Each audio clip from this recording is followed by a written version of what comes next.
Now on ORLAfm, a report from our community newsroom.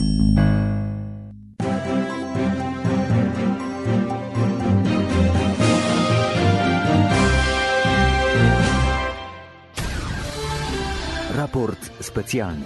Anna Szlejter. We are here with Oliver King. Oliver, you just finished the show. How do you feel? I feel pretty tired, to be honest. It's a very exhausting show, particularly as there's only two of us in it.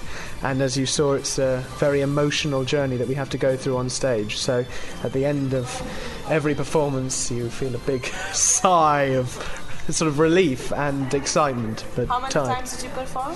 We've been doing it now for 3 weeks, so we are on for another 2 weeks. Although we might transfer, though that's still up in the air. You are playing Victor. Yes. And do you think that Victor is a man of principles or cowards? I think he is a man of principles. I don't really think that he is a coward. I think it's very easy to call him a coward from our standpoint today. What you have to realise is that Victor is living in Russia in the late 1940s, and then obviously the play sees a journey through the 1940s, 1950s, 1960s, and he is living in a totalitarian state. It's very easy for us to look back at that now from our very comfortable lives here in the UK, where we have freedom to say what we want and do what we want. And I think he's a man who's faced with a very, very difficult dilemma. He is in love with a foreigner, and the Soviet state made it very, very difficult for people to marry foreigners. In fact, it was forbidden, which is part of the point of the play. But you couldn't argue with the state, and that was something that, as I said, it's very easy for us to forget, that to contradict the state, to stand up to the bureaucracy of it, was almost impossible, and certainly not something that you could really do unless you wanted to end up in a gulag or have your family taken away. And do you think that play has a universal message? I think it does have a universal message. I think it's got a very relevant message, which is that love can often be very, very complicated. It's a story which I hope resonates with people and audiences who come to see it, that, you know, in reality, love, however powerful it might be, sometimes just can't work out. And I think that's the message that the play very effectively gets across, that where do we choose happiness, true happiness, or do we follow the path of practicality and go down the business working route? And so in that sense, I think it's a very real story that certainly can affect a lot of people who come and see it. Is it the first play of the Belka production? It's the first production of Belka Productions, which is a new company, and the focus of the company is to stage unknown in this country adaptations and productions of Eastern European and Russian texts. And why did you choose Warsaw Melody? A Warsaw Melody was chosen by the artistic director of the company, Oleg Mirochnikov, and he chose the play partly because it's a very, very popular play in Russia and indeed in Eastern Europe. I mean, I think at the moment there's another production going on in Latvia and one other in Russia that I know of. So are you focusing actually on Eastern European audience, or is it just... No, the audience is that the company wants to focus on is everyone. I mean, it's Russia and Eastern Europe is really the home of modern drama, with Chekhov and Stanislavski and all of these people in Russia. And there's a huge canon of Russian literature that is unknown to audiences here in the UK. So that's the aim of the company, is to bring these plays, which as English audiences we don't really know about and we've never seen, to the UK. We are here with Emily Tucker. You play Helena Modlewska. For me, it was just wonderful. How did you manage to fake Polish accent? Here we go. No, the assistant director, Sophia, is half Polish. So I basically just followed her around for 5 weeks, imitating and listening.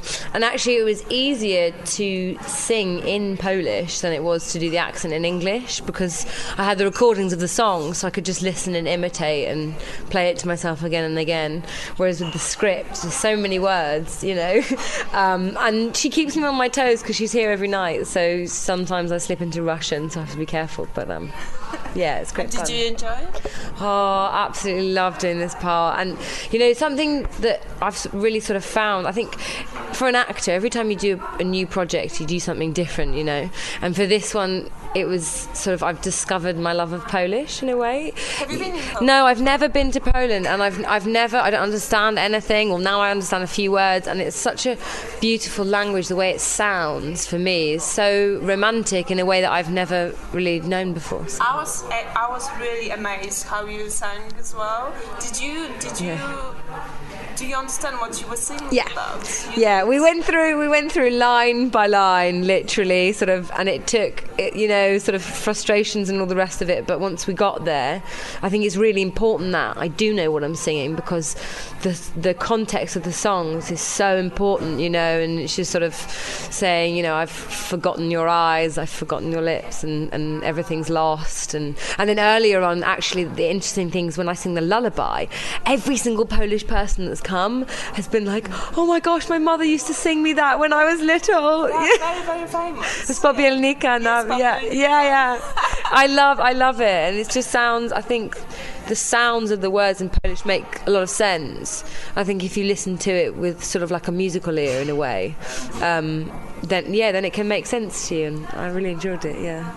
The question which I asked Oliver about Victor, I was quite disappointed with his attitude. I had this feeling that he certainly, he really gave up to fight for this love. Yeah, I think in a way when we were in rehearsals, I just sort of thought oh God, how annoying! Come on, fight for her, because you know, especially in the second half, she throws everything down and says, "Let's do this." But I think it's interesting that he doesn't, because they sort of represent the two sides of things, and even though she tries to fight for it, he does in his own way. He's just sort of, in the first half, he covers it up and goes, oh no, it'll be fine, even though he knows it won't be.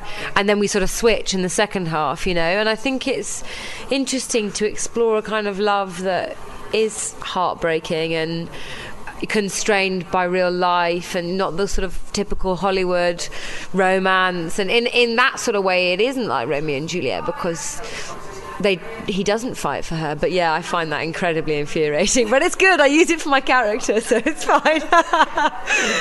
And what is your newest plan for the future? Gosh, I don't know at the moment. Question, but have you worked together before? No, we have. I've worked with Oleg before, the director Oleg.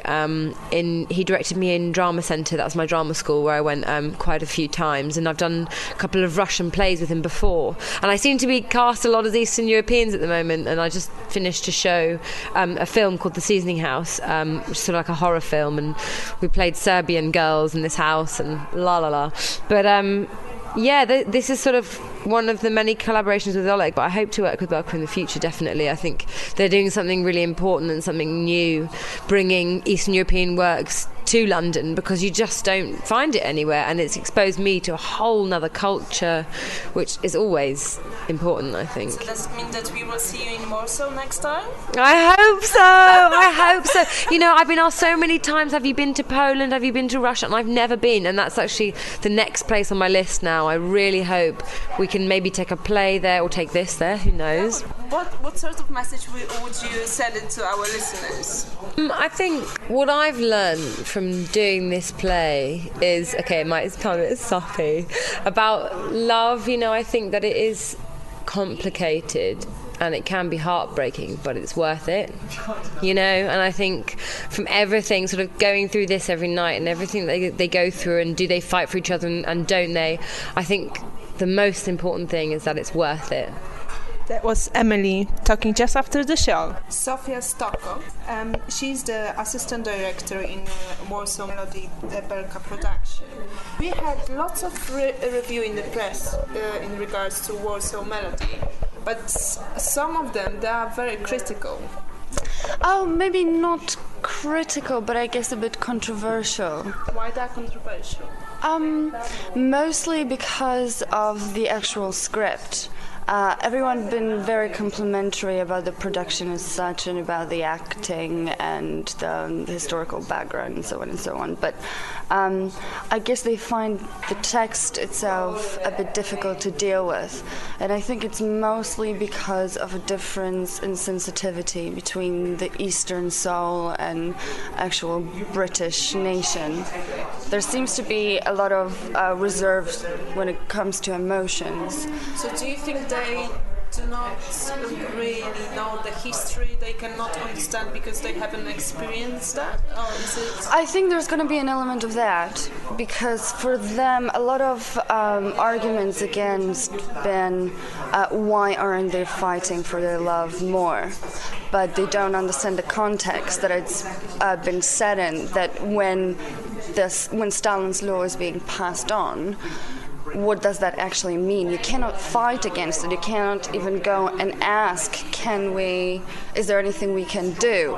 Because people disappear for any kind of sign of resistance, I guess. But I think that it's not only that. I think that British nation for centuries and centuries been actually quite a suppressed, reserved nation when it comes to showing of feelings. And Eastern sensitivity, I think it has a bit more sentimentalism and a little bit more openness when it comes to displaying any type of emotion.